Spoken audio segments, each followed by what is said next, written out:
Começando mais uma Anamnese da Aprovação, um projeto do curso Mini para te aproximar do seu sonho de vivenciar a medicina. Eu sou o João e esse é o Especial Enem Edição Humanas. Então estamos aqui com duas presenças ilustres no nosso Anamnese.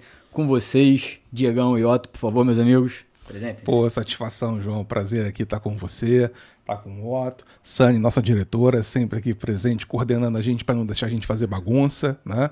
E satisfação falar com vocês aí, vai ser um papo bacana. Nosso flamenguista, por favor, Otto. Tudo bom, gente? Muito obrigado pelo convite, sempre um prazer estar aqui, falar com todo mundo sobre vestibular, sobre humanas, né? O pessoal não admite, mas é a queridinha do vestibular. Queridíssima. E sempre a Sani presente aí, em longas batalhas que estivemos juntos. Vamos lá, vamos começar. Vambora. Um adendo. Para você que tá chegando aqui, quero te perguntar, você já assistiu ao especial Enem Ciências da Natureza, que a gente postou já? Não? Dá uma pausa, vai lá assistir. Vai ser importante para que você entenda alguns parâmetros que nós iremos debater no episódio de hoje, beleza? Então, para começar, Diegão, quero falar contigo uma coisa que quem assistiu do ano passado deve recordar. Aquelas questões que você trouxe, tal qual um profeta, falando, olha, isso sempre cai no Enem, não estou falando que vai cair novamente, mas adivinha o que aconteceu, e queria que a gente pudesse rememorar um pouquinho isso aí e mostrar o que aconteceu no Enem de 2024, né? Maravilha, maravilha. Olha só, é importante que a gente conheça a prova que a gente vai fazer, né? O trabalho de preparação envolve fazer provas anteriores, envolve estudar, né? E claro que a gente faz isso, a gente veio aqui para trazer um bate-papo, mas eu fiz questão de trazer as questões que a gente fez no podcast do ano passado para o papo de hoje, porque a semelhança do que a gente mostrou e o que a gente viu na prova de 2004 é muito impressionante. Tá? Então, vamos mostrar rapidinho aqui como é que funcionou essa coisa e aí vocês vão ver o que aconteceu. Né? Bora! Então, vamos lá, olha só. Eu trouxe para o podcast do ano passado essa questão que foi do Enem 2017, com esse gráfico que faz a comparação de vazões máximas, né, de rios em várias áreas diferentes, área urbana, agrícola, agroflorestal e florestal. Aí mostrei a semelhança com a questão de 2018, que está no próximo slide, que é essa aqui. A gente vê a comparação de vazão de área urbanizada e área não urbanizada, né, mostrando ali as chuvas e tal. Então você vê que o tipo de gráfico é muito parecido. Aí a gente vai ver o que aconteceu na prova do Enem de 2024. Próximo slide aqui. A questão 53 do caderno azul trouxe o mesmo modelo de gráfico. Ou seja, uma coisa assim realmente que chama a atenção da gente, porque esses modelos eles podem se repetir. Não há surpresa muito grande na prova do Enem quando a gente estuda a prova, conhece a prova que a gente vai resolver. Tá? Então, é uma comparação que foi bastante interessante. E, claro, quando eu peguei a prova para ver, já me chamou a atenção de cara ver esses hidrogramas, né? Mostrando isso aí. E a gente fez isso aqui no ano passado. Né? Não, e eu imagino que quem pegou a prova dos nossos alunos, que agora estão cursando, né? Estão na medicina FRJ, UERJ, Unirio, UF, bateu o olho nisso aí e falou, pô, vi o Diegão fazendo isso de dezenas de vezes nas aulas e vi no podcast. Então, é muito bacana trazer esse aí. E visualmente é muito parecido. Acho Sim. que tem um slide até que você coloca essa semelhança, né? É o Sim. próximo? Na verdade, assim, acho que na próxima dá para ver a comparação de todas elas. Olha né? isso. Você vê o modelo dos três gráficos, né? Das três questões diferentes. A ideia é basicamente a mesma, né? Cara, isso é muito interessante, realmente, porque é visual, né, cara? Você bate o olho e fala, cara, você estava em 17, você estava em 18, você estava em 2024... E o que será que vai estar em 2025? Vamos ver o que vai estar em 2025. E, Diegão, além dessa questão aí, que, pô, obrigado por ter trazido pra gente, pra mostrar pro aluno que tá assistindo a gente como que é importante conhecer a prova. Tem mais alguma outra questão aí do ano passado que você queira debater alguns dos parâmetros que a gente tem falado sobre o TRI, sobre o percentual de acerto? Sim, eu acho que é legal a gente conversar sobre essa questão dos parâmetros, nessa parte estatística, porque ajuda a gente a entender melhor a prova, a desmistificar um pouco a coisa do TRI, que parece uma coisa assim, eu nunca vou saber qual é a minha nota, eu nunca vou saber como eu cheguei nisso e tal. Não é fácil, mas em tese dá para a gente descobrir, né, como é que faz esse resultado final, e conhecer os parâmetros também ajuda muito. Né? Então a gente tem uma tabelinha aqui comentando um pouquinho, né, sobre a prova tá no próximo slide, né, a prova de 2024, né, com algumas comparações, né, entre mínimos e máximos em alguns parâmetros. Né? Tem a proficiência, né, a gente está trazendo aqui de dado A questão da prova de ciências humanas, que teve a menor proficiência, ela pegou 428,41, né? E a maior pegou impressionante 947,04. Né? É até uma questão que o Otto vai fazer aqui hoje, né? Vai conversar com a rapaziada lá da literatura de cordel, da capa, né? Dos cordéis. Então, assim, a gente vê os mínimos e máximos aí bem distantes e a maioria ali, claro, preenchendo esse meio, né? Tem o percentual de acertos, que está na última coluna aqui. A questão que teve como gabarito o percentual de acerto menos marcado foi uma questão de 11,58% de pessoas que acertaram marcando o gabarito. E aquela que foi, digamos assim, mais fácil, que mais gente acertou, 75,19% das pessoas marcaram o gabarito correto. E então a gente teve aí, sei lá, menos de 25% marcando as opções erradas, né? E a gente tem os parâmetros A, B e C da composição da TRI. Tá? Eu também trouxe os mínimos e os máximos da prova de 2024. E a gente pode ir comentando com algumas questões que a gente trouxe um pouco desses valores, né? Mas para o mínimo, né, do parâmetro A, que é o parâmetro de discriminação, né, aquele parâmetro que mostra se a questão tem uma boa capacidade de diferenciar os candidatos, né, em relação ao conhecimento sobre aquele item. O menor foi de 0,2704 e o maior foi o de 3,72659. Tá? No parâmetro B, que é o de dificuldade da questão, tá? A gente tem parâmetro B, o mínimo foi negativo, né, porque foi uma questão que pegou menos de 500 pontos, e o máximo foi 2,71266. Tá? E o parâmetro C, que é da possibilidade de acerto ao acaso, a gente teve como menor, né, menos de 1%, na verdade, né, dá 0,5%, e maior 27% aproximadamente. Nesse 0,27 dá 27%. Então, assim, esses são os mínimos e máximos do que a gente teve nesses parâmetros na prova de 2024. E para você que está aí se perguntando, caramba, mas não estou entendendo muito bem esses parâmetros, esses valores, novamente, não assistiu, né? Vai lá assistir o episódio de Ciência e Natureza. Lá a gente aborda ainda mais isso aí, explicando tintim por tintim. E outra coisa, lá tem gráfico. Você vai ver isso graficamente. Tintim por tintim é, pô, bravo, né, irmão? Você quer vocabulário. Então lá você vai ver graficamente isso aí. A inclinação da curva mostrando a discriminação, o quão à direita ela tá mostrando a dificuldade e o acerto ao acaso, que é de onde ela sai ali no eixo Y. E é muito bacana, Diegão, falar porque no episódio de Ciência e Natureza a gente teve uma questão que a chance de acertar ao acaso dela era de 40 e poucos %. Aqui a gente está tratando uma de 27%. E como que isso muda? E com todos esses parâmetros, todos esses dados, a gente consegue analisar, cara, uma estratégia, traçar uma estratégia para a sua prova do Enem. E isso a gente falou muito na semana passada e agora a gente vai falar bastante também. Para o aluno estar ali dominando, fazendo um trabalho realmente muito bom para conseguir aumentar a proficiência dele, a nota dele e o TRI dele. Beleza? Então vamos olhar as questões? Vamos dar uma olhadinha. Eu trouxe duas questões, hoje assim, falando também um pouco sobre temas, que ela pode entrar a primeira aqui já no slide aqui pra gente. Né? Ela vem com a proficiência ali embaixo, vem o gabarito, né, que está marcado, a proficiência, o percentual de acertos dessa questão e os parâmetros A, B e C dessa questão. Né? E na verdade eu escolhi aqui duas questões no primeiro momento para falar dessa coisa dos temas que aparecem, né, da leitura da prova, como a gente fez no ano passado. No ano passado a gente falou da questão da relação entre água e superfície, falando de enchente, a necessidade de proteger áreas verdes, aquela coisa toda dos hidrogramas que a gente mostrou agora no início. E hoje eu queria falar de uma outra coisa, que é uma leitura que a gente percebe todo ano aparecendo na prova, né? Que é uma questão bem diferente, que é uma preocupação da prova do Enem em trazer questões que abordam os temas a partir de uma perspectiva que a gente tem chamado de decolonial. Né? O que a colonialidade e a decolonialidade representam? Né? A colonialidade ela tem uma camada acima do colonialismo, porque o colonialismo envolve muito dominação política e material, né? Econômica, dos territórios, etc., das populações. Mas a colonialidade ela vai dentro da subjetividade das populações dominadas e ela trabalha com uma perspectiva de negar a validade, a legitimidade dos saberes, dos conhecimentos, da cultura desses povos que são subalternizados. Então, a ideia da colonialidade é dominar das mais diversas formas, inclusive a partir dessa perspectiva que é cultural, científica, ideológica, religiosa.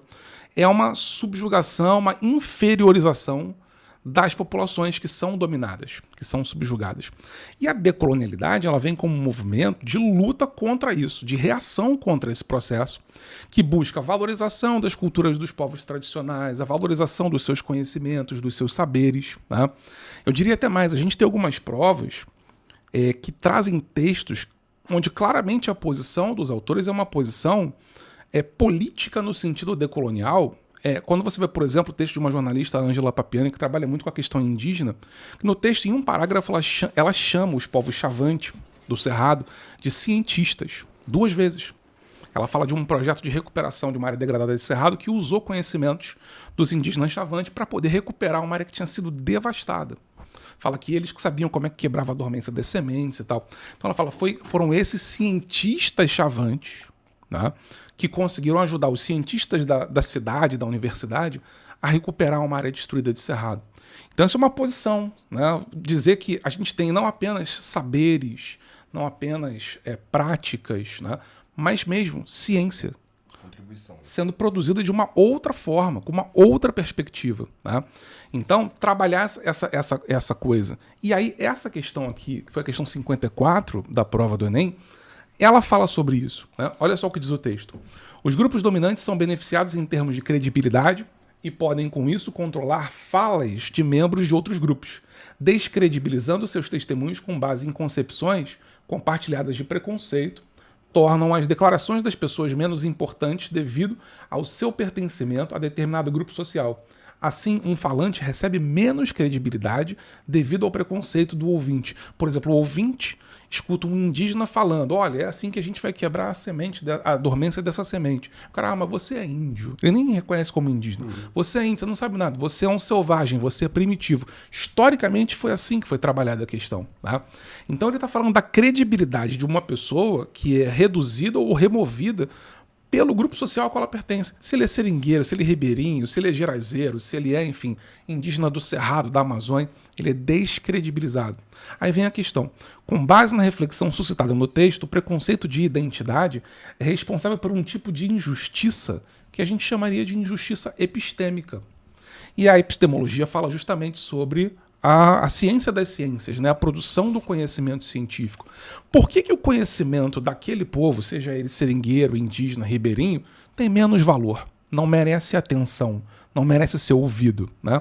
Então a prova está denunciando isso. Olha, existe uma questão de injustiça, ou até mesmo poderíamos dizer de violência epistêmica. Né? É um termo muito usado por um pesquisador chamado Luiz Rufino, da Pedagogia das Encruzilhadas, que ele fala sobre isso. Como os povos africanos, como os povos das comunidades de terreiro, sempre sofreram com essa violência e essa injustiça epistêmica, né? Que prejudica as trocas informacionais. Porque se eu não reconheço validade no meu interlocutor, como é que eu posso me colocar na possibilidade de aprender com ele? Né? Então essa é uma temática que eu acho bem relevante, que a prova vem insistindo. Né? E uma outra questão, que é a próxima, depois a gente volta aqui para comentar esses parâmetros, só para pegar o tema, né? Que foi a questão 60. Também vai tocar nesse mesmo assunto.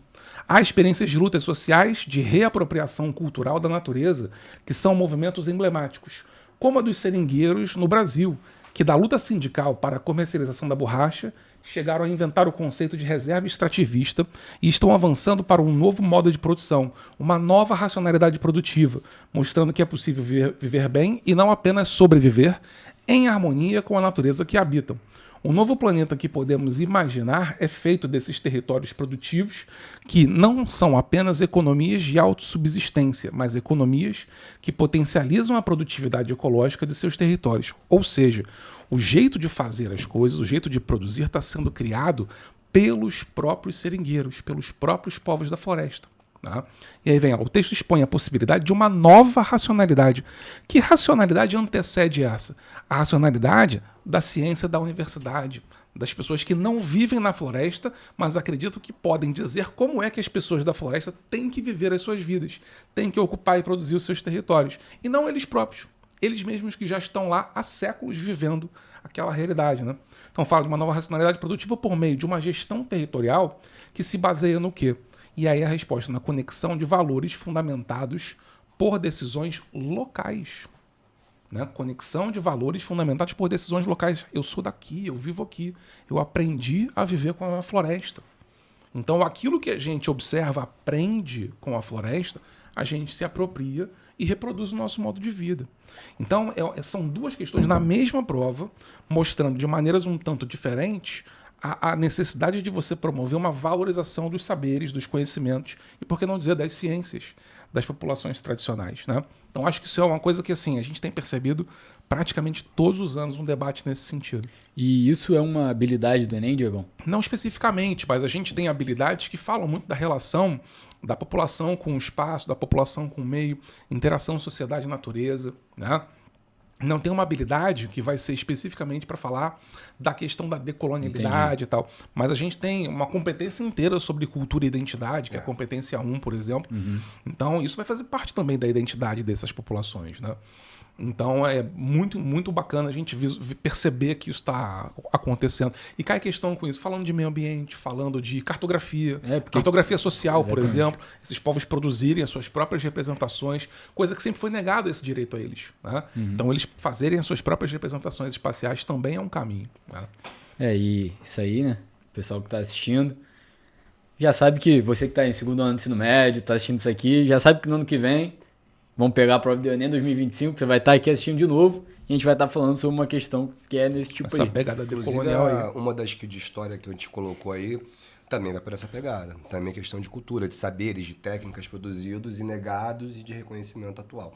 Então é isso, acho que é a viés do Enem que o aluno não pode dar mole nunca, né? A gente vai falar um pouquinho também. Então, Diegão, vamos só trabalhar um pouquinho esses percentuais aí, os parâmetros. Queria primeiro, nessa questão 60... sinalizar que o distrator mais marcado foi a letra E. A gente consegue entender um pouco o motivo pelo qual o candidato marcou a letra E? Assim, quando você olha para a alternativa, ela fala em valorização de tradições orientadas por determinações e o erro dela é a última palavra. Globais, né? Ele errou a escala geográfica da questão, porque a questão... Europa, né? Exatamente. Que determinasse de onde vem essa orientação. Sim. Historicamente era essa determinação, né? Ou seja, você tem uma imposição daquilo que vem de fora sobre o que deve ser a vida desses povos. Então é justamente o contrário. Né? Você fundamentar as decisões a partir da perspectiva local. Né? E você acha que o texto, em algum momento, para o candidato que estava ali menos atento, conseguiu levá-lo para essa letra E? Eu acho que não. Eu acho que tem uma questão que é principalmente o termo tradição. Eu acho que quando você fala em tradição, talvez possa pensar em povos da floresta, ou seja, qual for qualquer outro tipo de comunidade. Eu acho que essa palavra, né, tradições no caso, seria a palavra mais atrativa dessa alternativa. Né? Mas ela só erra mesmo realmente na última palavra. Se ela colocasse locais ali, a gente tinha uma resposta muito boa então. também. Foi marcado por 24%, pessoal. Bastante gente. E você olha o parâmetro C, que é o acerto ao acaso, 13%, e aí sempre surge alguém falando, mas no Enem, 5 alternativas, não deveria ser 20% cada. Volto a falar.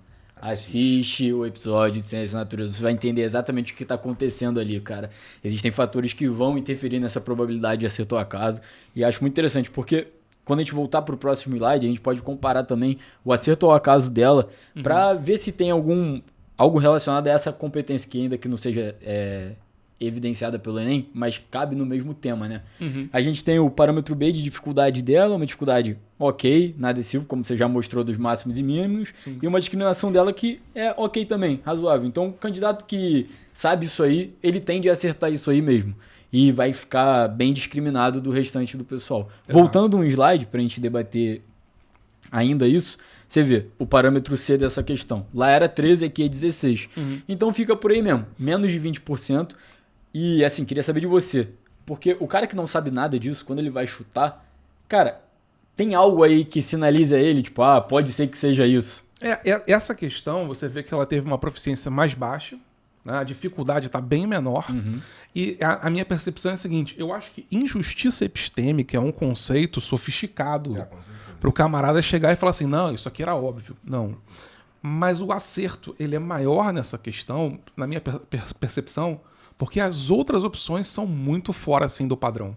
Tá? Eu não peguei aqui qual foi, não me lembro agora exatamente qual foi a alternativa que foi o melhor distrator. Letra né? A. Letra A, 27%. estética. Sim, eu imagino que sim, porque o cara pode ter pensado, né, em termos assim, estéticos, normatiza os padrões corporais. Ele pode estar falando em grupos dominantes, ele pode ter pensado em racismo, e aí você pensar em a normatividade do corpo branco, aquela coisa toda, ele pode ter ido por aí, né? E aí ele foi para a letra A. Mas eu vejo as outras opções como opções muito fora cartas fora do baralho. E aí a galera que foi excluindo ficou entre essas duas e teve 35% ali de pessoas marcando. E ela tem até uma discriminação melhor que a outra, porque o aluno que sabe o que é epistêmica, ele realmente está ali. Ele tá bem. Entendeu, irmão? Exatamente. Esse cara, por exemplo, eu acredito que ele deve ter a maior chance de ter acertado aquela questão do imperativo categórico de Kant, que também foi uma questão, pô, uma porcentagem de erro, assim, assustadora nessa prova. Sim. E é aquilo, porque eram conceitos filosóficos, né? Basicamente, cada um dos itens ali. E o cara que não sabe o que é Kant, o que é imperativo categórico, não faz ideia. Não faz nem sentido ele marcar aquilo pelo que o texto estava falando. Então, essa análise que a gente faz do Enem, cara, sempre me encanta muito, porque a gente consegue entender até um pouco do racional do aluno que está ali marcando. Exato. Tem mais uma questão pra gente, né, Diegão? Sim, trouxe mais uma. Agora mais difícil, né? Porque essa pegou 615, a segunda que eu já fiz pegou 656 e a próxima que eu trouxe já foi para cima de 700. Pô, aí 718. Sim. Você vê 169 de dificuldade, né, no parâmetro B, 13% de acerto ao acaso, né? E a gente tem uma discriminação bem alta, né? Então, assim, essa foi a questão que foi considerada assim, a quinta mais difícil da prova de Ciências Humanas de 2024, né? O Conselho de Segurança da ONU junto com a Assembleia Geral, um dos principais órgãos de tomada de decisão dentro da entidade. O Conselho lida com questões de segurança internacionais, além de recomendar a admissão de novos membros à Assembleia Geral e aprovar mudanças na Carta das Nações Unidas. 5 dos 15 membros são permanentes e podem vetar resoluções, o que ocorreu 261 vezes até 2020. Então ele está falando da existência, né, do Conselho de Segurança, que é um órgão muito importante na estrutura da ONU, que ele tem 15 Estados-membros, sendo que dos 15, 5 são permanentes. Os outros 10, ele não diz aqui, eles são rotativos, eles são trocados a cada 2 anos, e depois que você fica 2 anos fora, você pode voltar de novo, né? Pode ser eleito mais uma vez. O Brasil, inclusive, tem mais de 10 participações ao todo no Conselho de Segurança. A composição e o funcionamento do organismo internacional apresentados revelam a seguinte característica das relações internacionais entre os países membros.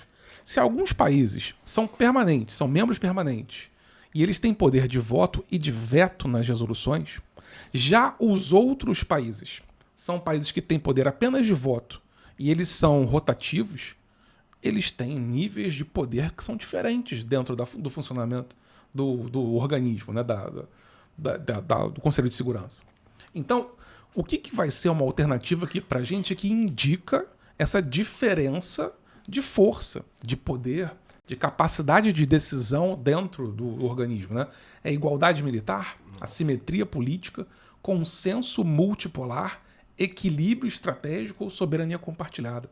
Se ele está falando que alguns são mais fortes, têm um poder maior do que outros, uma resposta que começa com assimetria vai ser ótima para a gente. Tá? Mas nessa última frase, né? Sim, Eu exatamente. acho que essa última frase, ela mata a questão, né? Exato. 5 dos 15 Isso. são permanentes e podem vetar. Poder de veto. O poder de veto, inclusive, ele é muito discutido sobre ser o elemento que elimina a possibilidade do Conselho ser algo democrático, né?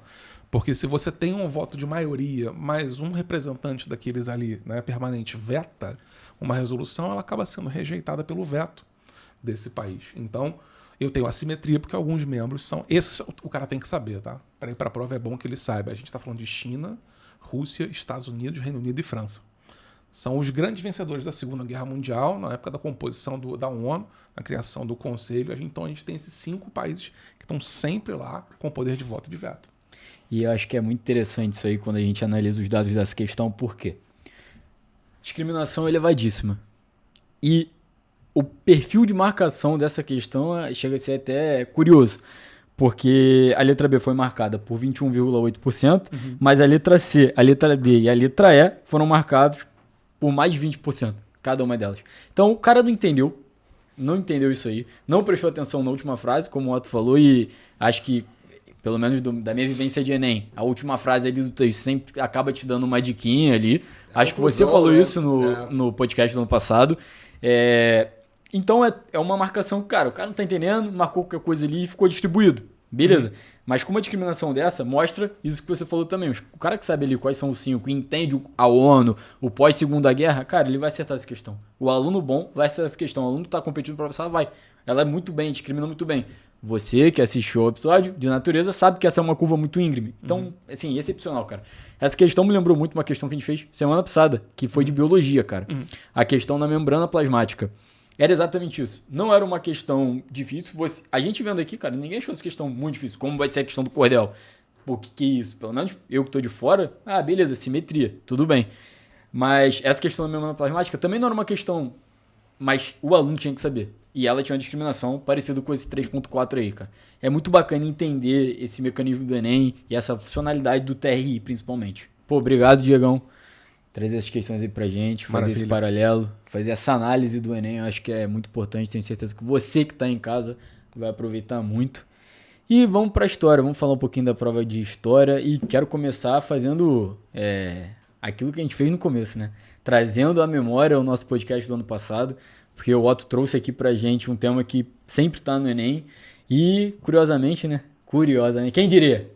Quem diria?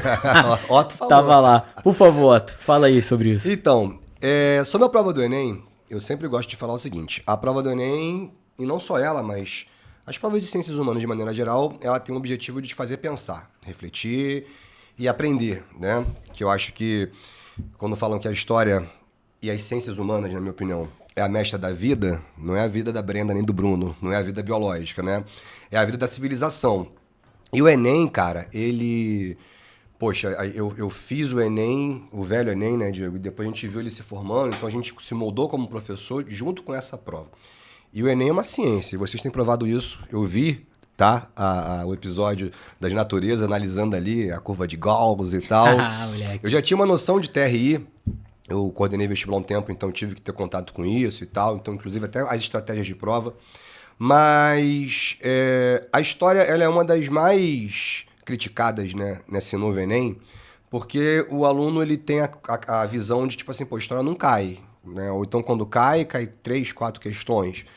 E não é bem assim, mas eu entendo a visão do aluno. Eu tô falando de bom aluno, tá, gente? Né? O cara que tá fazendo simulado, o cara que tá fazendo as provas antigas e que tá percebendo que poxa, eu tenho que saber o que é um ato de navegação, entendeu? Eu tenho que saber o que é o poder moderador. E aquilo acabou me forçando muito também a entender o meu curso de história, né? Porque não adianta ficar falando um monte de módulos da mesma maneira de sempre, e que eu sempre gostei e gosto também, mas que não vai atender a demanda. E o que eu falo para o aluno é o seguinte, a história, ela tem a função, e as minhas aulas eu estou sempre trazendo cada vez mais isso, de falar com todo mundo. E a história ela tem essa liberdade maior, né? Então eu vou pegar um pouquinho de filosofia, eu vou pegar um pouco de sociologia, eu vou pegar um pouco de antropologia e cultura, né, Diego? Que isso aqui é muito importante e que são passos nas ciências humanas que são mais delicadas. Mas, sobretudo, para ampliar o discurso e o olhar sobre o passado, não só como passado, né? Mas como um passado vivo, um passado que nós somos feitos daquilo. Então, eu quero falar sobre não só a questão cronológica, mas estudar a luta dos povos, dos saberes, das heranças. E cada vez mais eu estou indo por esse lado e cada vez mais eu estou achando que está dando certo. Em ano passado, estávamos aqui nessa mesa e você me fez uma pergunta, né? Poxa, fala aí. E eu falei, cara, para mim, e volto a repetir, eu acho que estudar movimentos sociais é muito importante. Então, eu vou fazer isso essa semana, né? Para tu ver como é que o aluno esperto, ele é malandro. Eu cheguei na minha primeira turma essa semana e a Giovana levantou e falou assim, o que você vai fazer na sua live? Né? O que você vai fazer na sua revisão? Você vai fazer questão? Eu vi que ela estava preocupada e ela não sabia, eu estava assim já falando, o que você quer, garota? Fala. Ela, eu posso dar uma sugestão? Eu falei, vai lá. Ela falou assim, você podia falar sobre a história dos oprimidos. Ela mandou assim, a história dos oprimidos, né? Aí eu falei, cara, tá vendo como eu tô esperta? É exatamente o que eu vou fazer. Então eu preparei uma live que eu vou contar a história da mulher, a história do indígena, a história do movimento operário e a história do negro. E a gente bateu muito isso na semana passada, quando eu falei, no ano passado, desculpa, quando eu falei que estudar a história do negro de várias formas diferentes é muito importante. E quando eu falo isso porque é importante não só para a história. Eu acho que a história e a geografia, as ciências humanas são fundamentais para dialogar com todo mundo, inclusive com as linguagens, que sempre vem com essa versão também, com essa vertente do movimento. Não é só o modernismo, não é só... É questão de identidade, é questão de resistência, é questão de herança, para a gente conseguir adiantar o processo de compreensão e também facilitar, acelerar a resolução dos exercícios. Você tem que entender. E aí eu falei que, quando a gente fala a história do negro, primeiro tem que estudar a África antes da Europa. Reino Mali, Aksum, todas aquelas relações para a pessoa entender a existência da África sem a Europa. A África com um reino, com corte, com a primeira universidade que foi feita, a África que contribuiu porque é a primeira grande experiência de civilização humana. E não a África escravizada, não a África dominada. Mas claro que a gente tem que ver um segundo bloco, que é a chegada da Europa. E aí você começa a mercantilizar a escravidão. Isso é um problema muito sério também, porque a escravidão ela sempre existiu, em todas as relações humanas.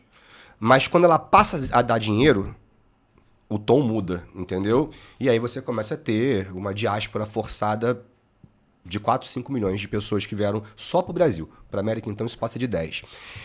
E aí estudar a escravidão. E aí isso aí a gente estuda desde muito criança, as formas de resistência, o sincretismo, a capoeira, o quilombo e as heranças que nascem no Brasil, mas que vêm da África. E o Enem gosta muito de falar de movimento abolicionista, que é ali naquela parte do século XIX, André Rebouças, Patrocínio, que estavam ali brigando pela abolição e também acabando brigando contra a monarquia, porque essas coisas estão associadas. O Enem adora falar daquilo ali. Ali você tem muito movimento social, iniciozinho da classe operária também. Mas voltando para falar do negro, né? E aí quando vem a República, existe uma esperança de que um novo regime colocasse também uma nova forma de lidar com o negro. Uma população que era mais da metade da população brasileira. E foi o contrário. Assim. A República ela piora a situação, ela segrega em alguns municípios, inclusive com direitos civis, e a República ela tem vergonha da herança negra brasileira. Ela tem vergonha do candomblé, do samba, da capoeira, do corta-jaca, do jongo. E o Brasil parece que é um país que não vai para frente por uma questão racial, por uma herança racial.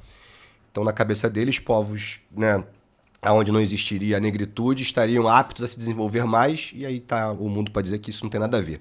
Mas naquela época, essa ideia de embranquecimento era muito forte. E isso gerou um abismo social no nosso país, que nem com Vargas e outras tentativas de política pública conseguiram solucionar. É só a gente olhar os segmentos mais ricos e os segmentos mais pobres, onde é que está a maior presença do negro. E ao falar sobre tudo isso, né, eu gostaria de botar aqui o tema da redação do ano passado. Ah lá, desafios para a valorização da herança africana no Brasil. Cara, então tu vê que eu fiz aqui um roteirinho, né, mas de uma aula que eu dou que dura 1h40, mais ou menos assim. E eu falo com isso com bastante calma. Tô até com medo de segunda-feira na revisão, eu vou sair meia-noite da revisão, porque para falar sobre tudo isso. Mas é muito bom porque ajuda em tudo. E quando eu falo ajuda em tudo mesmo, assim, né? Porque você tá falando de cultura, você tá falando de história, você tá falando de política. Falo menos, tá, Diego? Mas também de espaço. E de interiorização e de controle de espaço. E como que esses quilombos foram reconhecidos e não, por quais constituições.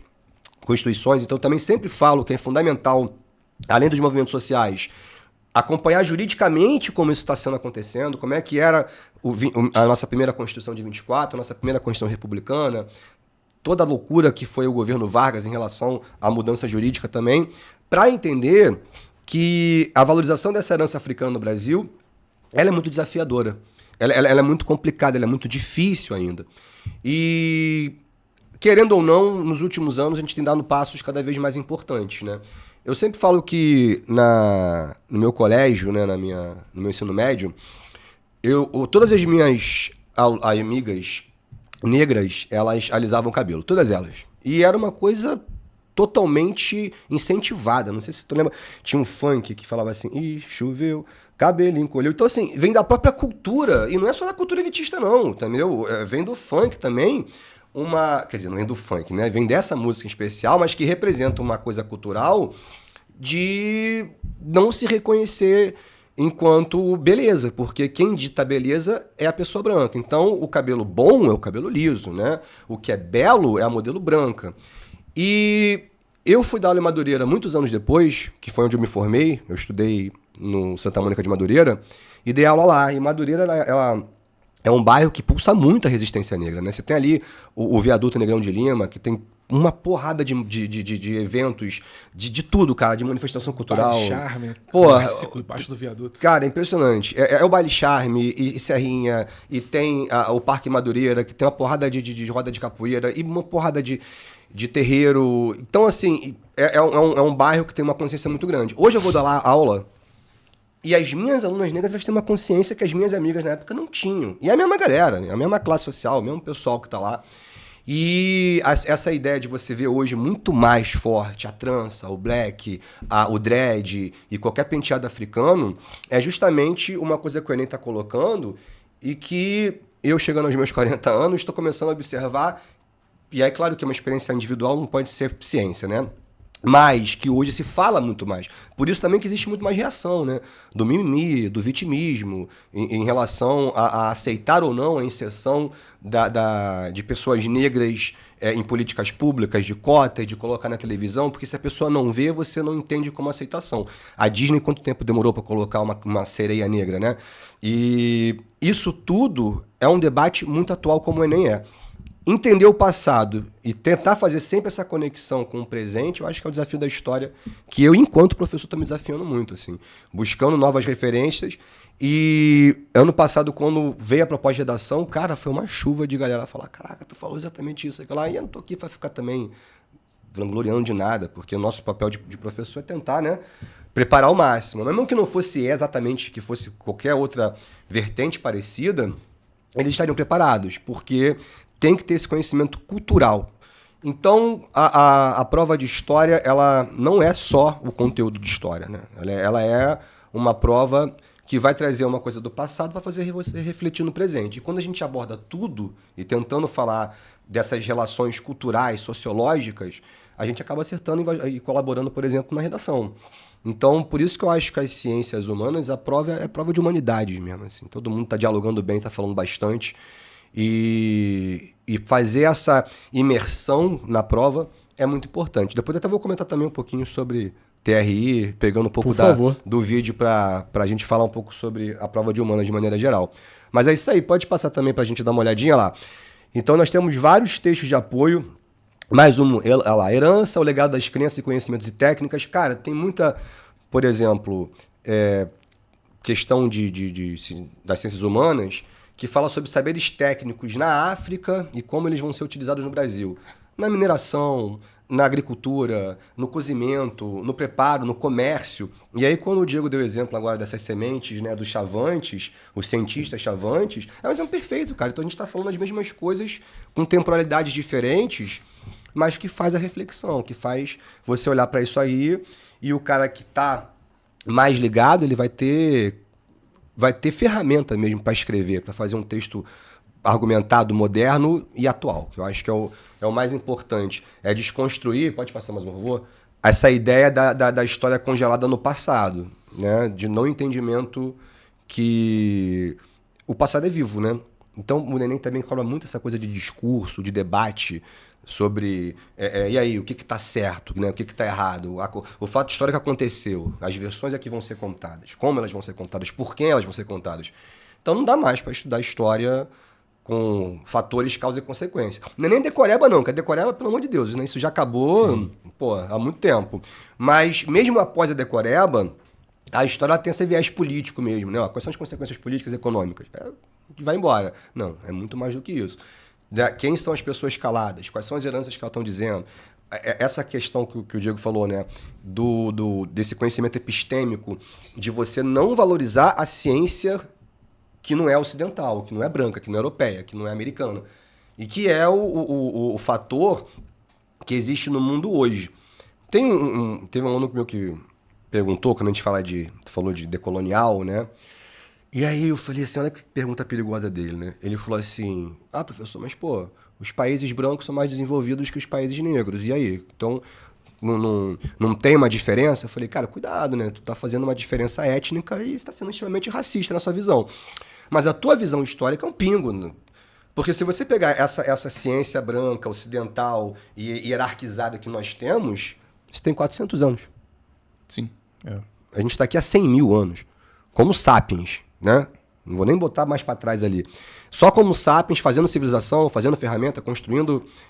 Entendeu? Então, Mas se ele comparar Paris com Cidade do México em 1400... Ele não vai... Então, não percepção... hoje, mas em 1400... o edifício dessa dúvida cai, cara. Cai, Tenochtitlan com sistema hidráulico de abastecimento de tudo. Mas é aí que eu tô falando. Então, por isso que eu acho que o tempo, ele é fundamental para a pessoa compreender que a gente é Você estava um grão de sal. falando, eu lembrei de uma questão aqui, que tocava também na contribuição dos africanos no Brasil, que era uma questão que você marcava lá a resposta, que eles introduziram técnicas agrícolas. Uma questão que falava sobre isso. É isso aí. E o papel é a gente lembrar aqui o seguinte, né? Quando você fala de escravidão, costuma se resumir a coisa a uma importação, uma migração forçada de força de trabalho. É como se a gente estivesse valorizando só os braços e as pernas dos africanos que vieram fazer trabalho forçado. E esquecendo que eles traziam conhecimentos, saberes, ciências. Então, imagina, o cara é português, está colonizando o Brasil, o cara está na Europa, mundo temperado. Ele vem fazer agricultura no Brasil, que é tropical. Quem é que conhece mais o mundo tropical, o africano ou o português? Não vai ser o português, né? É claro que ele conhece melhor isso aqui, ele tem paralelos melhores, sabe? Para entender o que é essa terra, o que é essa natureza. Então ele vai introduzir técnicas, não é só trabalho forçado. Vai lá e corta cana, não é só isso. E aí nisso vem, você vai a Ouro Preto, tem as minas que estão abertas à visitação, e a estrutura arquitetônica da perfuração era criada por africanos, não era trabalho de português. Eles desenhavam aquilo tudo. Então são saberes que são apagados na história. A história que a história não conta, né? Como diz o Samba da Mangueira de 2019, né? Que tá aí também. Então, pois é, Então, tem mais um aí. Essa história que a história não conta, que são os apagamentos, né? E a decolonialidade vem articular com isso, justamente buscando esse resgate, essa valorização. Né? E um samba lindíssimo. Esse aí tu viu nascer, né, Diego? Vi, esse aí tu viu. Esse samba aí, cara, você vai Cara, na esse quadra é da muito Mangueira, lindo. Eu sou fã. todo sábado à noite vai tocar esse samba, porque samba realmente ficou histórico. E Diogo, que entende tanto de samba assim, né, cara? Gosto só um pouquinho. Foi um samba... Tava difícil, surgiu um samba que ficasse ecoando. Teve aquele 2017 com o Paris do Tuiuti, criticando o Temer. E esse aí eu acho que superou ele. É um samba que realmente tá pra ficar pra história. E realmente, sim, o pessoal tá abraçando muito ele. Tu lê e já começa a cantar. Sim. Bom, Eu sou salgueirense, filho da Mangueira, mas eu tenho uma admiração pela Mangueira. isso aqui é uma mesa de sambista, né? Mas vamos voltar pro TRI, que hoje é o que importa. Vamos. Trouxe umas questões aí pra gente, Otto? Eu trouxe umas questões, mas eu queria trocar uma ideia rapidinho. Pode até botar na questão. Ali é a Pedra do Sal, né, uma representação do zumbi. Do outro lado tem uma representação da Angela Davis. Tem uma frase bem bonita. Diz assim, Crespo é lindo, feito é preconceito. Então é exatamente essa temática, né, cara? Trazer pra Pedra do Sal e todo mundo que olha fala assim, cara, pois é, tu tá pensando, né? O Enem vai e joga essa pra 5 milhões de pessoas olharem e pensarem sobre isso. Mas o que eu quero falar é o seguinte, cara, aí eu quero fazer uma conexão mesmo com o vídeo do Léo, Alcides e Bruno, porque o aluno de medicina, ele tem pressa, né?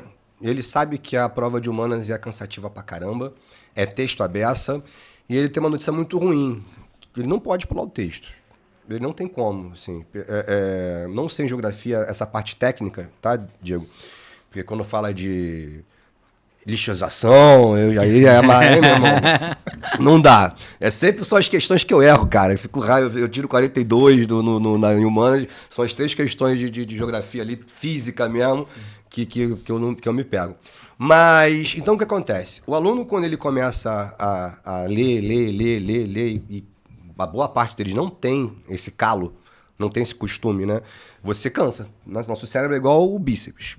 Tu vai saber mais do que eu. Você vai malhar repetidamente, você vai cansar mais rápido. O cara que lê pouco vai pegar uma prova de 45 questões, mais 45 de linguagem, ele morre. Então, ele quer facilitar a vida dele. E aí ele vai muitas vezes já nas respostas, né? E se você reparar, cara, até separei uma questão, o Enem, Diego, não sei, geografia isso acontece muito também. Tem gabaritos não, frases das respostas que são repetidas. Elas são colocadas, você falou uma agora, valorização do trabalho braçal. Cara, isso caiu em história umas 3 questões, só que em contextos diferentes. Então você vê que tem um padrão ali, sabe? Assim, a construção das questões não vem de uma inspiração, não vem de um trabalho científico técnico, e que também você vê ali que, às vezes, eles facilitam colocando essas frases e que te chama a atenção porque tua memória já viu aquilo ali em algum lugar. Então, qual é a conexão que eu quero fazer com o Léo, Alcides e o Bruno? Você tem que ter a capacidade de compreender uma questão fácil e uma questão difícil, não é? Porque o debate vale a pena você ficar 5, 6 minutos, né, forçando a barra para acertar uma questão difícil, pensando que por ser difícil ela tem um valor muito alto, mas se você errar aquelas 2 fáceis, esse valor alto não vai ter adiantado de nada. Então, é fazer a prova com inteligência. E fazer a prova com inteligência significa você conseguir identificar e mapear, pelo menos, essas que são difíceis, e dá para você saber, porque você fala, cara, um aluno que é bem preparado, ele está acostumado ali a fazer 37 a 42 de humanas o tempo inteiro. Ele sabe, mano, quando tem uma questão que é muito complicada. Caiu agora no simulado, uma a ditadura argentina, e eu vi eles conversando sobre o erro, eu falei, cara, como é que essa galera tá esperta, né? Eles sabem onde eles erraram, eles sabem por que eles erraram, e eles nem tiraram dúvida comigo, eles nem perderam tempo, porque eles já viram qual era a parada, identificaram o erro. Então, se você consegue ver as difíceis e, mano, não perder tempo com elas, sabe? Pô, caraca, filosofia, Kant, pô, não lembro. Mano, circula e vambora. Então, é uma dica que eu dou, eu sei que é uma dica que parece meio óbvia, mas pensando no desgaste que dá o cansaço da leitura, você tem que, pelo menos, buscar fazer a base do TRI, né? Qual é a grande base do TRI? É você acertar as fáceis. Se você não fizer a pirâmide perfeita, que acertei a maior parte das fáceis, beleza, esse cara estudou. O TRI identifica que você não está chutando. Você faz as médias e erra algumas difíceis, tua pontuação vai mais alta do que qualquer outra coisa. Então, a percepção de dar aquela lida e tentar classificar essas questões e não ficar ali parada na interpretação de que você não entende, é fundamental para você fazer a prova de maneira mais inteligente, fazer com estratégia. E o entendimento do TRI, e por isso assistir o vídeo é muito fundamental, às vezes é o que diferencia mesmo o aluno aprovado do que não vai conseguir. E a gente vai ver isso aí agora, né? Eu vou te dar um exemplo. Eu separei algumas questões do ano passado, separei 2 questões que eu acho bem... como é que se fala? Importante para exemplificar isso. Essa aí, cara, a pessoa chorou. Vê qual é a resposta mais. Foi... A mais marcada foi letra B de bola. Letra B de bola, 38,7%. Eu chutaria que a A seria a segunda, não? Exatamente. Exatamente. Porque o aluno, ele olha para essa questão e ele está vendo somente o viés econômico, né? A gente está falando ali, ó, vamos lá. Com a proximidade do final do século XIX, então a gente está falando de Belle Époque. E é por isso que o aluno que é bom de história mesmo, e que consegue olhar e falar, eu sei me localizar no espaço, eu sei me localizar no tempo. Ele vai ter vantagem sobre várias outras frentes, entendeu? Várias, em linguagem, ele vai na redação, ele vai ter um repertório muito maior. E ali a gente está na Belle Époque. Porra, a Europa é o grande centro econômico, o grande centro cultural, o grande centro artístico. A República está chegando, o carro está chegando. E é mais ou menos isso que está falando. A fundação do Clube de Regatas do Flamengo, 1895. Então, é um momento de muita expectativa. Né? A gente viu uma virada de milênio, né? Caraca, o mundo todo não mudou nada. Mas assim, a ideia da cultura humana muda. E aí ele está falando assim, amplificam-se as expectativas com relação ao século seguinte. Se muitas delas utopias, talvez uma das mais evidentes tenha se concentrado nas potencialidades da nova ciência, com suas invenções e projetos. Não é por mera coincidência que a agenda do país tenha sido tomada pela introdução de uma série de inventos. De forma acelerada, entrar no Brasil a luz elétrica e com ela o telégrafo, o telema, o telefone, o cinematógrafo. Nas áreas de transportes, o trem a vapor é substituído pelo elétrico, que assiste à entrada do automóvel e até do aeroplano. Pô, então a gente está falando, imagina, né? A gente nasceu com um carro para tudo que é lado, essa galera, essa geração, eles estão vendo chegar tudo isso. No Brasil, aí beleza, esquece tudo isso aí e vamos para o Brasil. Os eventos descritos ganharam conotação política ao serem vinculados. Aí é que está a grande parada. É o que eu falo, que o aluno tem uma dificuldade de entender se a pergunta fala de política, você vai responder política. Aí ele vai responder economia. Aí ele vai responder religião. E não faz sentido porque o comando é simples. Se estou falando de política, estou falando de Estado, estou falando de governo, estou falando de projeto de país. Então, quando ele coloca assim, expansão da estratégia do imperialismo, ele faz uma associação, segundo a Revolução Industrial, não é isso? Domínio de território, imperialismo. Aí o cara que bota mercantilismo ainda acha um erro mais grosseiro, porque ele está vendo assim, o mercantilismo não existe mais aí. Tá? Aqui já é o capitalismo, tá? Mas ele entende pelo mesmo viés. É uma mudança econômica e o Brasil, como é que ele está nesse mundo? Como é que o Brasil se comporta dentro do imperialismo? Como um país dominado. E aí, quando bota a visão republicana, o cara pirou. Ele falou, cara, o que tem a ver, cara? E essa é uma questão de conteúdo, assim. É uma questão de conteúdo. Conteúdo purinho isso aí. Purinho, não tem o que falar. Por quê? O cara tem que entender que o final do século XIX é a queda do segundo reinado, é a crise de Dom Pedro II, é o final do Império Brasileiro. E a chegada da República, é literalmente a proclamação da República. E a proclamação da República, ela vem com tudo isso que ele está dizendo, uma esperança de uma nova perspectiva, uma nova forma de lidar com a população, um governo progressista, um governo sem corrupção, um governo que não vai valorizar uma classe nobiliárquica, que não faz nada por ninguém. Então, o século XX, ele chega de mãos dadas com a República Brasileira. O bom aluno de história, ele olha para isso aí e ele fala, cara, é a proclamação da República, pum, é uma visão republicana de nação. É o que aconteceu? Não, foi uma decepção. Como eu já falei ali, que a República vem, mas não faz nada pela população periférica. Mas a expectativa, como é o que a questão está dizendo, não está falando de economia. Está falando de quê? De contexto histórico. Tem uma coisa, você transforma essa questão facilmente numa questão mais geográfica se você muda um pouquinho o comando. No Brasil, os eventos descritos, em vez de você dizer ganharam conotação política, você diz corresponderam a um processo estrutural de modernização técnica do território. Aí, ó. O cara tá falando lá de telefone, telégrafo, cinematógrafo, luz elétrica, trens elétricos. Então, o Estado coloca na agenda pública, né, a ideia de colocar esses inventos pelo território. É época de você começar a conectar o espaço, conectar o território, fazer ferrovia, começar a fazer rodovia, aquele papo todo. Então, transformaria facilmente. Mudou o comando, mas mudou completamente o foco também. É o que você falou, o cara não percebeu que ele está falando de uma questão política, não de uma questão econômica ou técnica. A técnica está ali como símbolo para você entender as transformações e você entender que os republicanos queriam essa modernização do país, enxergar o Brasil como um Brasil novo, moderno, desenvolvido, vem as reformas urbanas para, enfim, embelezar as cidades e modernizar as cidades. Está tudo nesse mesmo contexto. Mas essa questão é difícil, tá? Sim. Essa questão é difícil. Mas é o que eu falo do aluno preparado. O cara que estudou, leu, falou, não sei, pula. Agora vai ficar, mas é o quê? Porque a galera que marcou A ou B, marcou sem certeza, cara. Lembra de Entendeu? História, imperialismo, mercantilismo, é um dos Brasil dois. é ferrado, Isso. vamos. Isso aí, exatamente esse pensamento que eles tiveram. E essa parada acho que, cara, você falou muito bem sobre o aluno bom, o aluno que tá ali competindo, ele olha o final do século XIX, já sabe o contexto, o que tá acontecendo, e essa questão mostra isso muito bem. A discriminação dela é excepcional. É uma questão que diferencia o aluno que sabe do aluno que não sabe. Isso aí. Porque a gente consegue perceber, principalmente vocês que trabalham com isso, cara, você consegue perceber, o aluno que sabe disso aí, entende o contexto político, o contexto histórico do final do século XIX, ele vai acertar isso. Talvez ele nem pondere marcar a letra A ou a letra B, entende? É isso Porque, aí. cara, é muito nítido pra ele. República. Muito bom. Tem que ir na letra E. Então essa questão serviu pra isso e o TRI mostra, os microdados do Enem mostram isso pra gente. Discriminação elevada essa questão, muito boa, cara.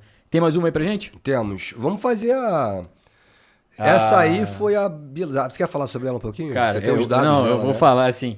Eu errei essa questão, tá? Meu irmão, eu quero que você me ensine essa questão, cara. Pô, questão difícil, cara, por favor. A gente pode debater depois o perfil de marcação, mas é uma questão excepcional pra gente trabalhar aqui. Esse é o tipo de questão que a gente da humana fala que ela não é de nada. Porque, ela é de sociologia? Tá, pode ser de sociologia, mas assim, em que parte o curso de sociologia, que estuda Weber, ninguém te ensina isso, entendeu? Então eu chamo de questão de humanidades, que ela pode ser de qualquer coisa, entendeu? Agora, sobretudo, ali, cara, é o que eu falo. Por exemplo, você pode pular esse texto aí? Nunca na vida, jamais, assim, você tem que ler, se localizar onde você está e compreender. É isso que eu falo também, que o aluno que não gosta de ler, ele vai ter muita dificuldade humana, porque ele interpreta mal. E essa questão ainda tem um problema maior, que tem palavras que são chaves e que bagunçam a tua cabeça. Então vamos lá que eu vou, para vocês acompanharem pelo menos o meu raciocínio, né?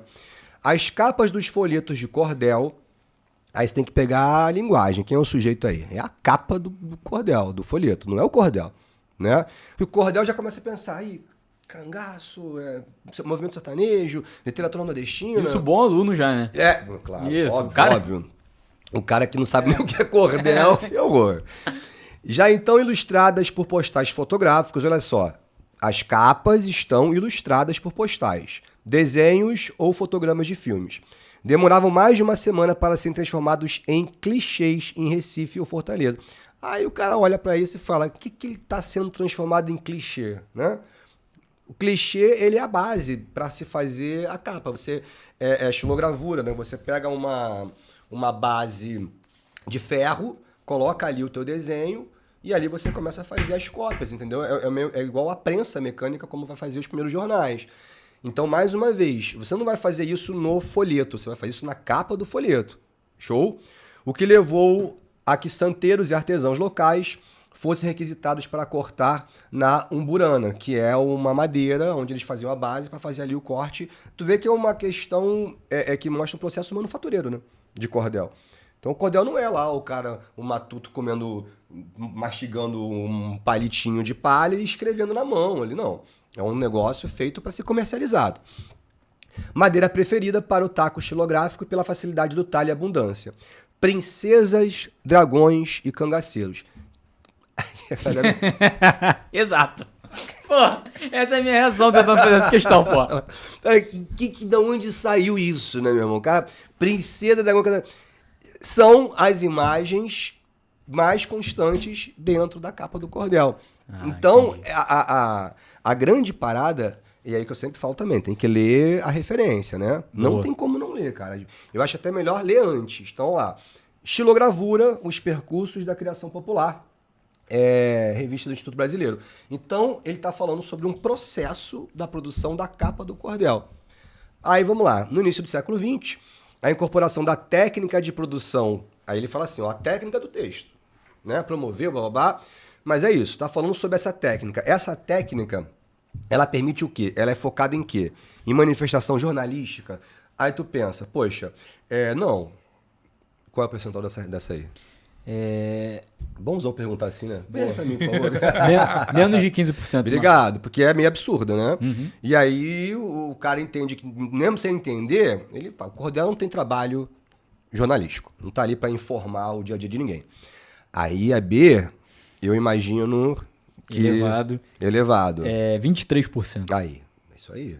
Porque você é uma descrição muito próxima do que é o conteúdo do cordel. Sim. Então, super justo esse erro, né? A galera fala, é uma narrativa literária, vou contar a história de Maria Bonita e Lampião e suas aventuras pelo sertão brasileiro e tal, não sei o que lá. Então, é uma narrativa literária, maneiro, com rima, com prosa, com música, com um monte de coisa. Mas é o que o texto está dizendo? É o comando da questão? Não é, cara. Ele está falando sobre a técnica da produção da capa do cordel. Então, ele está falando de beleza. Entendeu? Ele está falando de ornamento, ele está falando daquilo que seja bonito para vender. Aí vamos lá, indústria regional. Parece boa também, porque mostra todo um processo de manufatura. Com quase 27%. Aí, é isso. Essa galera já teve um pensamento mais legal, mais bacana. Porque ele identifica o seguinte, ó. É feito o primeiro recorte, é feito depois o corte na madeira, no final a estilogravura e no final depois os temas. Então é um processo de manufatura mesmo, né? Uhum. Tá ali com etapas de produção. E aí a coisa fica bonita, porque o cara é mais esperto que o que marcou a letra B. Agora, o faixa preta é o que vai marcar a letra D, né? Porque tá falando de quê? De uma estética, e aí o editorial é que te mata. Porque quando você pensa em editorial, o cara sempre pensa no New York Times, né? Pensa no jornal, exato, no jornal grande. Isso. Ele fala, não é editorial. Claro que é editorial. Pô, editorial, se a gente fizer aqui nós três, e a gente começar a fazer uma revisão de um panfleto que seja, a panfleto da Minimnésia, né, a gente está fazendo um editorial. Nós somos um corpo intelectual fazendo a revisão para algo específico. E nesse caso, é a capa feita para ser bonita, para ser vendida. Então é uma questão estética, entendeu? E aí o erudita ninguém marca, né? Pouquíssimo. Pô, não tem como. O cara fala, pô, não é uma cultura erudita, é cordel. Agora, o que ele quer dizer sobre esse cordel? Essa que é a beleza da questão. Lembrar que editorial tem a ver com editora que edita livro, editora que edita revista, editora que edita jornal, que edita folheto de cordel. É isso aí. É uma edição. Só que a capa vai ser feita a partir da estilogravura, que é esse processo artesanal que acaba sendo parcialmente ali descrito pelo texto, né? E já que você gostou de mexer em questão, achei essa brincadeira legal. Essa pode virar facilmente uma questão de memória, né? De cultura imaterial. Sim. De patrimônio imaterial. Que é a técnica de se fazer a capa de um folheto de cordel. Que é a cara do Enem também. É questão do queijo Minas, né? Do queijo Minas, das paneleiras de goiabeiras do Espírito Santo, o saber fazer. Né? O saber fazer estilogravura, o saber fazer panela, o saber fazer queijo. Né? Cara, muito bacana essa questão. E, assim, pra comentar, né? A letra D, que é o gabarito, foi menos marcada do que a letra C. A letra C foi mais marcada de todas. Inclusive eu marquei a letra C. Obrigado por me explicar. Agora eu entendi totalmente. E acho que a Dayana falou isso internamente sobre a importância de linguagens na prova de humanas. E você falou hoje da importância de humanas para a linguagem. Cara, totalmente. Você mostrou aqui, delimitando o sujeito, mostrando o significado de algumas palavras, como que é importante. E faz todo sentido o Enem ser como é. Para quem é mais da antiga aí sabe que o Enem já teve uma ordem diferente, né? Linguagem junto com matemática, então faz muito sentido que seja assim, muito interessante ser assim. E é muito bacana também uma coisa nessa questão, Otto, que é a discriminação dela. O aluno bom não acertou essa questão. Então ela não tem uma discriminação tão boa. Porque o aluno bom chegou aí e deve ter marcado letra C ou letra B e acabou falhando nisso. Mas ela foi a questão mais difícil da prova de humanas, seja geografia... O percentual de acerto foi qual dela? Foi de 25%. 25%. E um acerto ao acaso mínimo. Menos de 1% também. Muito pouco. Cara, questão muito boa. Boa. Pô, obrigado. Né? E aqui, ó, como eu falei, as constituições, nossas constituições elas podem cair de várias maneiras diferentes.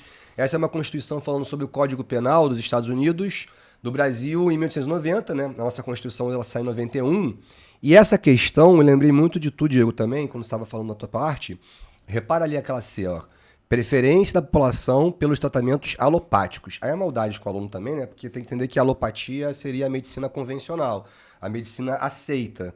E o gabarito ali é a letra E. Condenação pela ciência dos conhecimentos populares de cura. Pô, exatamente o que você estava falando, né? Na parte de geografia ali, e sobre decolonial, sobre colonial, que é aquela... O gabarito da conhecimento epistêmico, né? Sim, sim. Que a injustiça epistêmica, né? Isso aí, de você não considerar o conhecimento da pessoa. Tem um presidente do Brasil, chamado Venceslau Braz, eu falo que é o nome mais feio da República, que ele vai apelar para tragar essa história, né? Que ele foi curado, ele tinha um problema de pele, e ele procurou a tia Surica, ele foi curado por técnicas dela, e aí foi o primeiro terreiro de samba que foi... Tia Seata. Eu tava com isso aqui. Tia Surica da Portela é nossa contemporânea. Exatamente. Tia Seata, isso aí. E ela vai ser o primeiro terreiro de samba que foi autorizado pelo presidente, porque vai usar um processo de cura de conhecimento dela e de mãe, né, de ancestralidade. E é um exemplo vivo, assim, né? O Brasil, quando a gente pega assim, a micro-história, a gente consegue colocar várias coisas muito maneiras para exemplificar essas relações que vem do Estado e que vem da cultura social, da cultura popular. Entendeu? Como conversa. É uma prova conversa, né, cara? Humanidade. Muito. Tem mais uma? Vamos lá, só mais uma pra gente mostrar. Bom, essa aí, cara, é só um movimento social que é menos importante, mas é um movimento social também que é um movimento tenentista. E que é uma linha dos militares que são essa geração que vai estar com Vargas, que vai estar no regime militar e que vai também gerar heranças para o bolsonarismo, entendeu? É a mesma geração do tenentismo. É um movimento contra a corrupção, um movimento, nessa época, por voto secreto. Então, eu só estou mostrando que movimento social, sabe, de várias formas diferentes, por exemplo, movimentos republicanos. Não é essa a questão, não. Mas tem uma questão do Enem que fala que a divisão sobre os movimentos republicanos. E é isso. Dentro da República, a gente tem o cafeicultor, que tem interesse de um projeto de país, o militar, que tem interesse de um projeto de país, o operário, que tem um projeto de país, e essas forças, ninguém quer acabar com a República, mas eles querem repúblicas diferentes. Então, isso é o aluno que tem que também ter essa maldade, né? Tem que ter essa visão. Você ligou? Pô, e aí, então, totalmente. bota mais uma só. E essa aí é uma questão de memória. E aí, um texto, né? Falando sobre a panela de barro no centro do barracão. Tu tinha falado sobre a formação de panela, saberes, né? Então, é exatamente isso. Então, a gente está falando de manutenção, de memória e de valorização desses saberes. Isso cai todo ano. Todo ano. Todo E ano. isso é muito bacana. A prova de humanas do Enem é diferente, é bem bacana. Quem estuda mesmo história, geografia, ao longo de um ano inteiro, se preparando, entende como funciona a prova, tem tudo para ir muito bem. Então, pô, quero agradecer vocês aí, cara, pelo tempo, ter trazido essas questões, ter debatido a estatística, o conhecimento, o conteúdo. Foi muito rico, muito enriquecedor e tenho certeza que quem assistiu a gente até agora vai um pouco melhor no Enem. Já ia bem, vai ainda melhor. Com certeza. E deixo aí aberto para vocês desejarem boa prova pessoal, por favor. Pô, boa prova, galera. Eu acho que vocês têm que estar ligados aí que a gente está no momento aí de fazer a prova, né? Por mais que a gente tenha muitos dados, muitas estatísticas, né?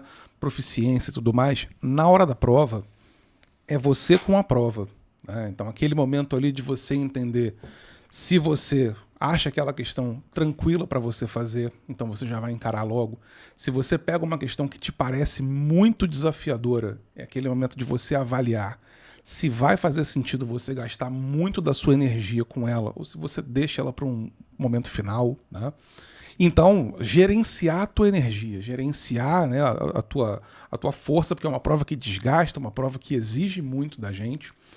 E é isso, porque se a questão te parecer muito difícil, provavelmente ela está sendo muito difícil para todo mundo, ainda mais você que está estudando, você que está bem preparado, você que tem repertório. Se ela te parece realmente muito complicada, ela deve pegar aquelas proficiências bem altas.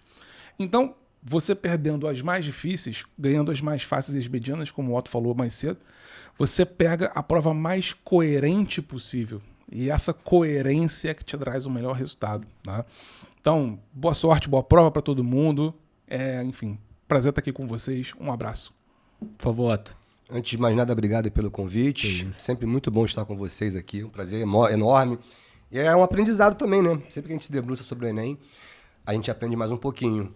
E para você que está nos assistindo, o que eu tenho para te dizer é o seguinte: sinta-se preparado, ninguém vai sentir por você.